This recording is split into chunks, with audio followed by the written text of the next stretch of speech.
Alright, so what we're trying to simulate today is a bear coming up from behind us and drawing from the holster, trying to get a proper sight picture in a very short amount of time. Now, using that, we don't really have a lot of time to go to our sights because 7 yards on a moving target is not that easy to do. Some guys would say it's not easy to do a 7 yards period in a, let's say a 3-second time period. You got less than that with a bear charging.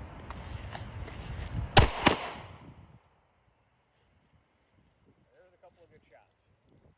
My first couple that I tried weren't particularly good. You go back, see how long it took me to do that. The bear was probably on me at that point. And again, those ones would be on a bear target or on a bear, but that's a static target, not moving. Now those ones are pretty good.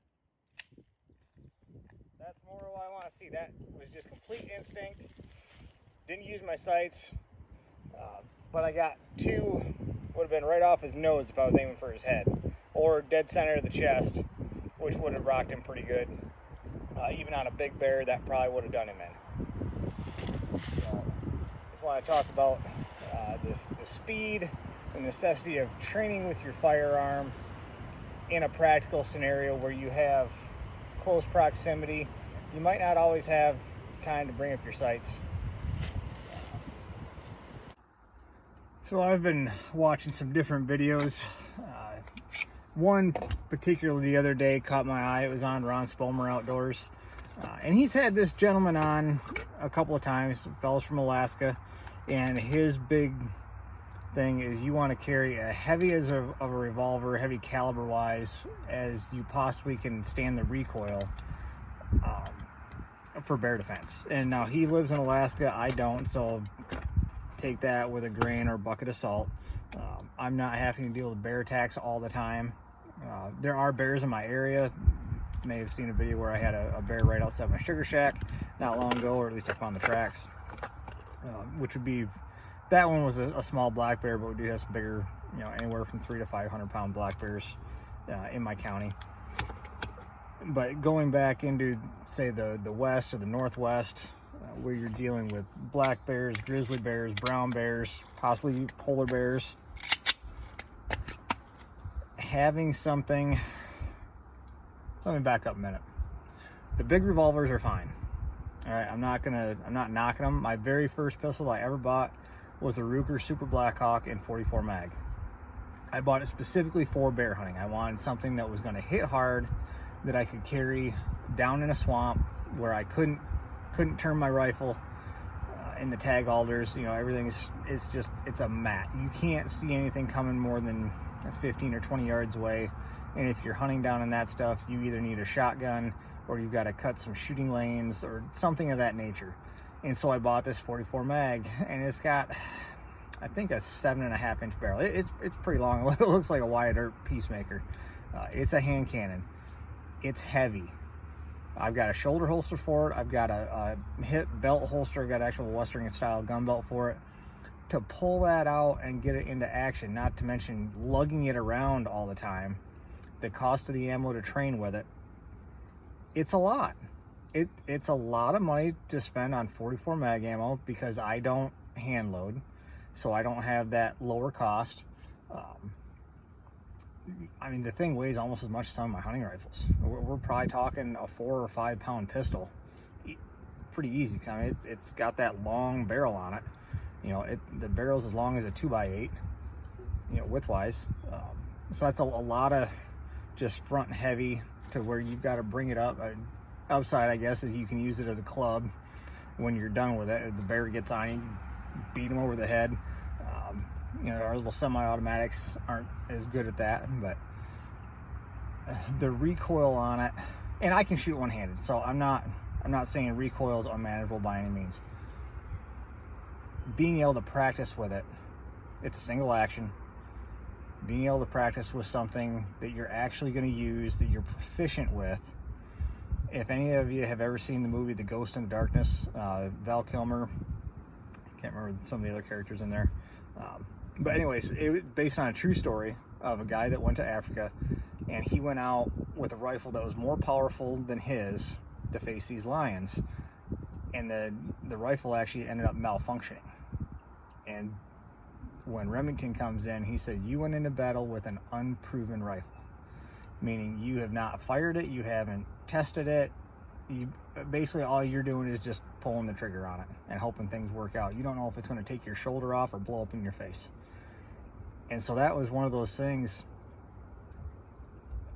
It's like, you know, we really need to think about that more often. It's not just, well, this is the biggest pistol that I can realistically carry and handle and maybe not be afraid of, because there's not a lot of people out there that are unafraid of anything 44 mag and bigger. This gentleman was using a 454 Casull. I've shot 460s, and they have a lot of kick, and they're heavy. You're not just one-handing that thing out there very well. And even if you do, if your grip is just slightly off, it's coming back, it's hitting you in the head, now you're really in a mess of trouble in a bear attack situation. And so going back to Ron's video, the holster that he had, kind of doubling up on this, had a snap on it. It had a flap that went over, and so he's like, oh yeah, you've got to, you know, pull that and then pull your pistol out. And we had those in the Navy, and the comment that I left on there, I said, that reminds me of our old suicide holsters that we had in the Navy. It's suicide holster for a reason, because you're probably dead by the time you get that thing out. In that situation that we just had there, that holster would have been way too slow, because I would have had to reach down, pull the snap up, then pull the gun out. If you're having to use two motions to get your pistol out, you're already dead. And so that's the gripe that I'm going to say that I have with any kind of a holster that has a flap over the top with retention. Doesn't matter if it's semi-automatic or revolver. That doesn't matter. But going back to the revolver aspect of it, if you're afraid of your pistol, you're not going to be proficient with it. The semi-autos, the smaller revolver is all right as well if you are proficient with it. And it's all about proficiency.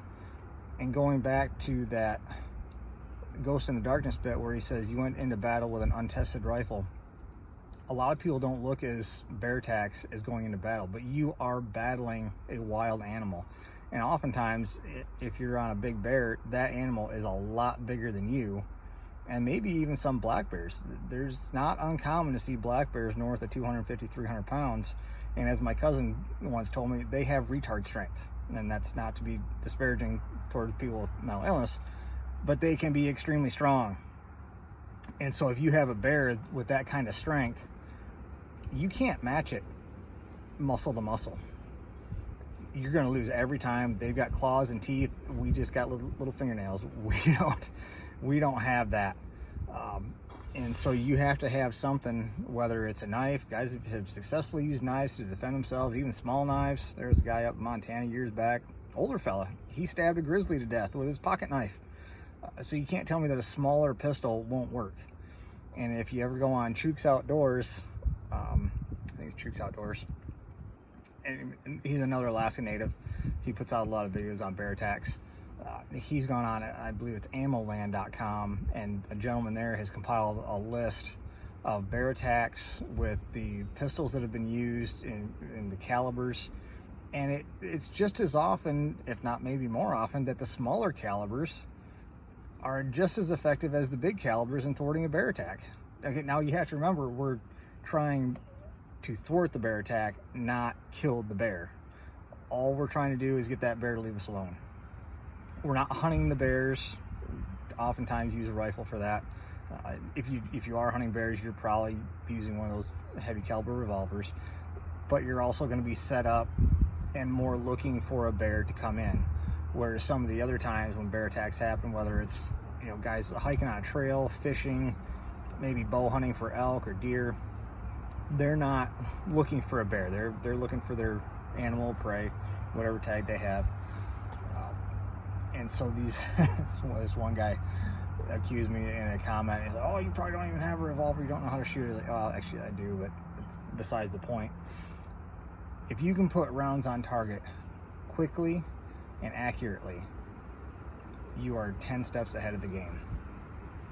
A hit from a smaller caliber, less powerful pistol is 100 times more effective than a miss from a big bore revolver. If you can't handle that bigger gun, it may as well just be a paperweight. It's doing you no good other than just slowing you down and making some noise.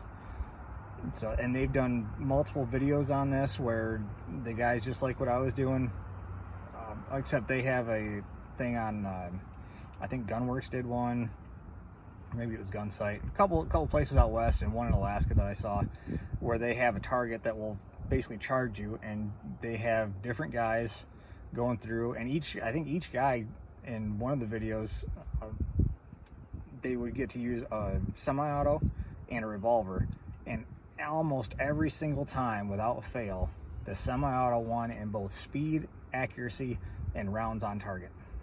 Number of rounds fired, I should say. And so that's something to think about. If you can, like what I was just doing, I can pop off 2 rounds really fast. That would have taken me twice as long with a revolver, especially a single action. Double action, maybe. But a single action, no, I've tried that. Yeah, you can thumb that hammer fast, but it's probably not going to be enough in a close-in situation like that. And I've talked to guys that have been charged by bears. I talked to a guy that had been attacked by a grizzly bear. When it's, this far away, in his case, Jim Van Steenhouse, who's a Michigan native, or at least lives in Michigan now, I should say. He'd been attacked in Canada by a grizzly bear and got pretty tore up. He said, I didn't even know the bear was there. He said he just turned and bam, he's right there. He's 3-4 feet away, he's charging. Nothing you can do about that. And they're not allowed to carry pistols in Canada. His guide, he was bow hunting for elk. His guide had a 44 mag rifle and was able to put the bear down. But, in that situation, even with that, even if he had a pistol, that situation, I don't even know if it would have helped out. But having something small that he could handle with one hand, maybe, if he was able to get to it. So just some thoughts to leave you with. I hope this helps you out. Until next time, happy hunting.